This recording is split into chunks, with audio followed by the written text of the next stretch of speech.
is releasing a survey that looks at customer behavior. Have you found that the customers are demanding more self-service and mobile services from their banks? Yeah, I think both of those are quite clear trends. Customers have said they like self-service because they feel in control. They feel they're not going to be sold to. So that's something customers, I think, have not only just got used to, they actually quite like.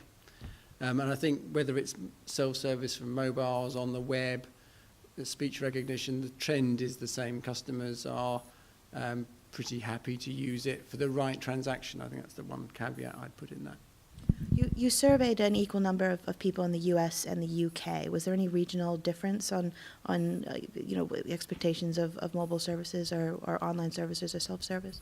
No, not really. I think funny enough, we did a very similar survey a few years ago, and the difference was more pronounced. And in fact, in this survey, there are some things where there are regional differences.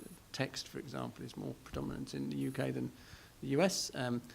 Social media is rather more predominant in the US than the UK.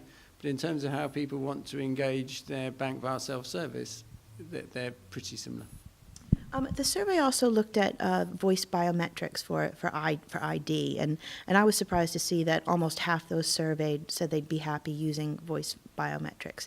Why do you think our customers are now seeing voice recognition or voice biometrics as a safe and easy ID option? One of the themes from the research was customers want to do business with banks that are easy to do business with. And there were two really interesting stats that were in the same bit of data. So 61% of customers were worried about security, and 63% of them thought some of their banks asked for too much information around passwords and ID.